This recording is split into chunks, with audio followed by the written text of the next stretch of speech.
What's up, guys? Welcome back to the channel, and today you are going to see a familiar face. Oh, little pink.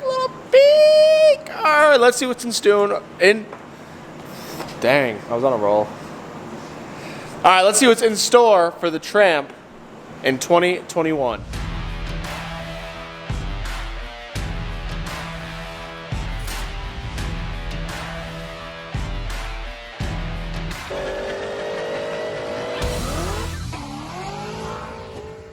Alright guys, welcome back to the channel. If you haven't done so already, make sure you subscribe down below for updates on all the many projects that are here. This one's an interesting one, cam on a 300C.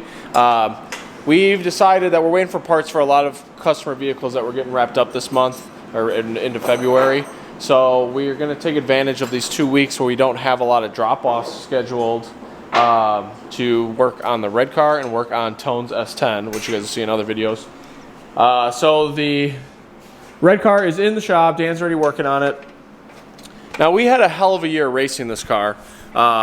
We were just talking about earlier with a couple customers. Like, every time we went to the track, it was for an event. We only tested a couple times. We went through like 400 fucking spark plugs for it, and that was it, really. I mean, we didn't make a whole lot of changes. We didn't have any major failures. Everything went pretty well. We had some inconsistencies with both big stuff problems and like how the car ran every now and then was kind of odd. So this year we're going to try to build on that and continue that, go a little bit faster, but we don't want to get to the point where we start breaking a bunch of shit. So we're kind of got to play this middle ground with this car, because we obviously are going to start working on the black car, if you haven't seen the rendering for that, and focusing on a lot of our customer cars that are getting pretty serious. So you know, this car is going to continue having the reputation it has, but it's going to stay street, and we're just going to amp it up a little bit. So Dan's taking the blower off. Cosmetically, we're going to be doing a handful of things in here. I mean, obviously it looks okay now, but there's a few things that I would like to change. For example, like some of the wiring over here for this MSD stuff, I'd like to clean that up. Part of our problem why we have some inconsistent running issues might be the coil. So we got a big HVC coil, and that one's only zip tied on because it broke at a track day, and it's been zip tied on ever since. So that might be a problem, so we're going to address that. Otherwise, everything else is pretty much going to stay the same. We're going to pull the upper and lower intake manifolds off, get those powder-coated black so they look nicer.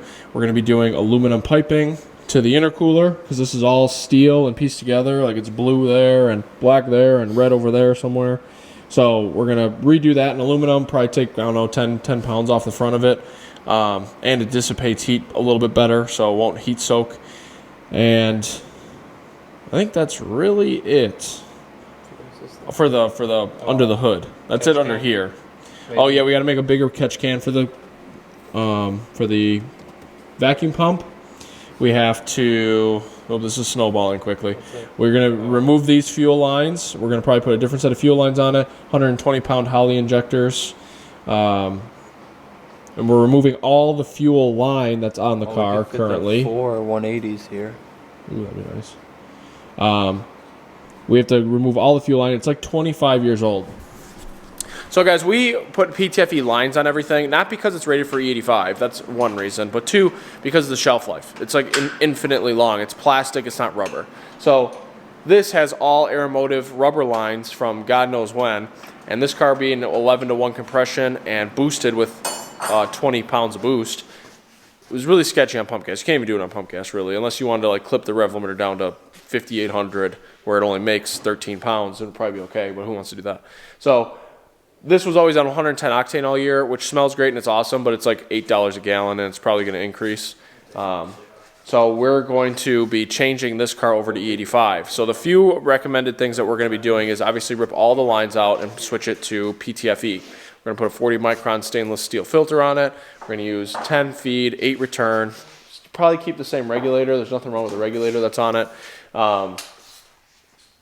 Then we're going to have to upgrade the injector size, because right now it only has 80s, and they were pretty maxed with the horsepower that it was making.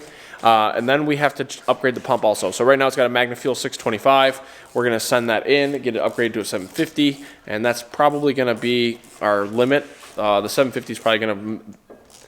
The 750 should make the power that we want it to be, but it's going to be the next limiting factor to how much power the car makes. So we'll have to keep that in mind. Now, to increase the power, and I know we're doing a lot of talking in this episode, but it's a lot of hypothetical right now. To increase the power on this car, the next change that we're going to be making is the Procharger. So we're staying Procharged because the Procharged stick car is extremely fun to drive, especially on the street. And now that we got it working really good, it's really fun at the track. But this car with this blower, so it's a D1 SC on a 363 small block Ford. This made 740 horsepower at the tire on 18 pounds of boost with a eBay intercooler and 145 degree intake air temps on the dyno. At the track days, it was like 170. So you guys saw last year, halfway through the year, we switched to the Treadstone intercooler, the big boy that they make, which has been doing really well for us all year. And we also pulleyed it down. So this is a 3.4 pulley on the D1, and it has like a 7¼ inch lower. So we pulleyed the shit out of it. This is the smallest 8-rib pulley that you could buy from Procharger, and then we have the biggest underdrive without going custom on the bottom. Now, we're going to take the D1 SC out, and we're going to put a D1X on it. So that upgrade is about $1,500 from Procharger, and the supporting horsepower at the flywheel of a D1X is 1025. I think it's 1025 or 1075. I think it's 1075. It's 150 over what the D1 SC is rated at. And the D1 SC is only rated at 925. And if we made, hypothetically, 800 wheel horsepower, because we were at 740, we added some boost, cooled down the air. So let's say we made 800, we were at every bit of tapping that blower out. And you can kind of feel it upstairs on the car. You know, around 72, 7300 RPM. You could tell that it was kind of nosing over. It didn't have that upward charge like a centrifugal usually has until you shift it. So I think that was kind of meeting the max point of the blower. Now, we considered going with an F1 like you guys saw us using the Lightning. So I want to give you guys a real quick reason why we didn't do that. Number one, cost. An F1 is not cheap, especially when you own one already. So an F1 is $4,000 roughly. It will support like 1,150 horsepower, so about another 125, 150 over the D1X. But it's really expensive, and the D1 SC does not really sell too well. I would only get about half of that money back. So the D1X upgrade is $1,500. It'll pick up 150 rear wheel horsepower and kind of put us in the same level of the fuel system that we're prepared to put on it. You know, to make anything more than that, it's going to get crazy. Reason number two is that the F1, that extra horsepower, it all comes back to the extra horsepower. This is only a TKO 600 in this car. Knock on faux wood. It's been holding up so good. But once we start getting crazy, if we keep going any crazier than it is, we're going to start breaking transmissions. So we're not going to be faceplating nothing. It's going to be a synchronized TKO 600 with an ignition cut for the shifting, and we're just going to keep on trucking. So the only other modifications besides the D1X and the fuel system to a quaint E85 instead of 110 is going to be valve springs. We're probably going to throw a set of valve springs in it to make sure that those are all good. Because it depends on the day and the heat of the temperature of the car. Sometimes it runs awesome, and it pulls the 7200 no problem. And then other days it feels like it starts to labor at like 6800. So I don't know really what to blame on that. So we're going to be making sure that the springs are all good and putting that different ignition coil on, which both of those things should help. So yeah. Oh, we got some sick wheels to put on this thing. Wow, we might even need to mock those up while it's here. I don't know. Oh, no? I don't know. I think we need to do it all like once we get everything here, then we'll kind of do it? Yeah, I think so. That means we gotta order tires then? Well, we could show the fandom what we got for it at least. Right? Or is that against the rules? Well, that should be. That's okay? Yeah. They might have seen him before. I don't want to drop this on my head. Oh.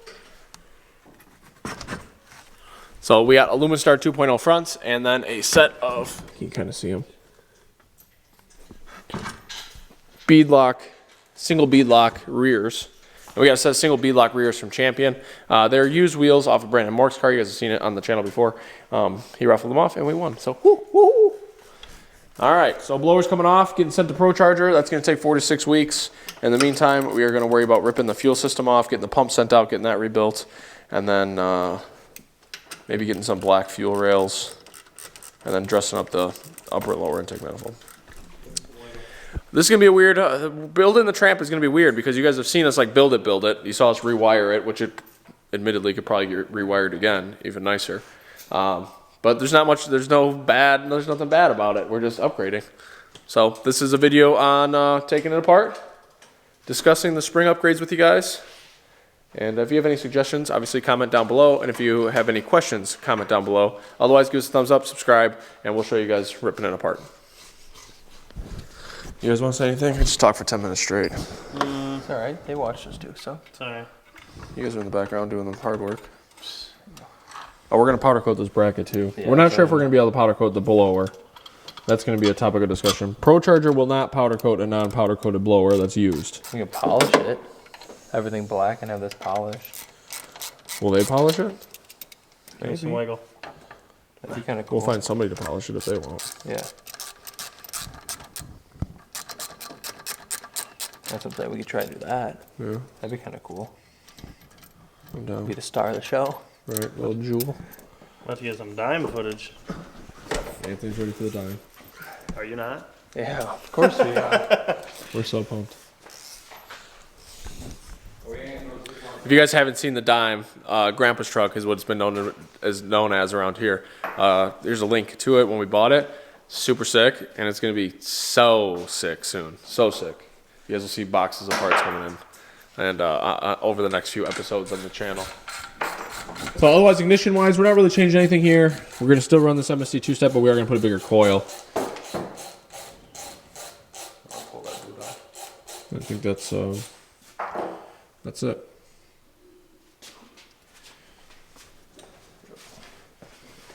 it in the car. Throw it. I don't know. I think it might still have. I don't think we have the Procharger box. Not gonna lie, we're gonna have to break up some frozen frickin' ice in front of the garage door to get the truck out and to get this in there. Yeah. It's not bad. Yeah, so we're gonna rip this one apart and then go get Anthony's truck while we wait for the parts to come back for this one. So here's another project we're working on. It's a 300, getting a camshaft. It's on its way back together, getting pretty close. And yeah. All right, so I think the main things that we gotta get off this. All right, so we got the head unit off the blower. I'm gonna show you guys that in a second because I'm gonna kind of explain roughly what the difference to the D1X is. We got the head unit off the blower. The head unit off the blower. Does that not make any sense? Got the head unit off the motor. The motor or the blower? The engine. Oh, I thought you said blower. You did. I did. Oh.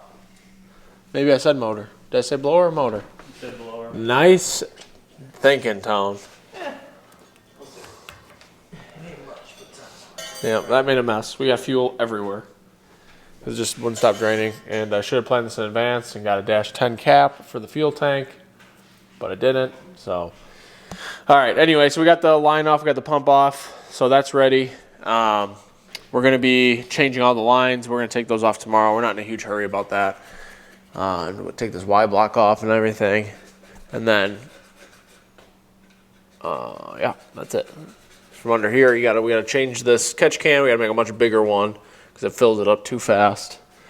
And I think that's all you can really see here, aside from the piping. That's obviously gonna change. I gotta make sure I get an aluminum flange from Procharger to remount the blow-off valve. I think that's it. Everything else under here is pretty much dialed.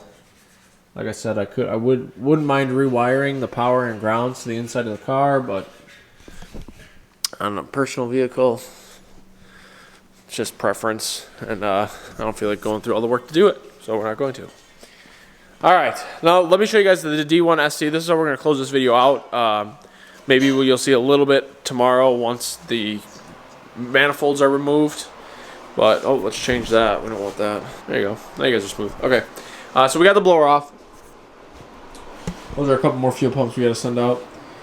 So here is the D1 SC. Self-contained is the SC part. Now we run this open, which is obviously not recommended. So you can see how dirty it is on the inside. It's not all clean and shiny, but we haven't had any major issues, therefore we're not scared about running it open. I'm sure as soon as we mess something up. But the main difference going from this to the D1X is going to be the volute volume. So this actual tube that spirals out and big is bigger overall, and then the blower actually comes back a little bit, and the impeller is much deeper. You know, it's gonna start like up here, and then go all the way down to the base of a different impeller design than this one. So the step ratio, I believe, is still the same, and then that is obviously a major difference. So this is gonna get boxed up, sent to Procharger. We need this and an aluminum flange to get that updated. Not bad. Thankfully, we switched to the Renegade setup. You guys might have seen that. If you've been with the channel for a long time, you guys saw us change this from the SN95 drive to the Renegade style drive. So taking the blower off was like no thing at all. But look how pretty she is. We forget how pretty this car is. It's such a nice car. Really nice car. We do want to work on some different control arm angles this year because we have the Marty boxes in. And truthfully, we just kind of put them in a rough location and sent it. And I mean, obviously the car works, but we do get a ton of squat.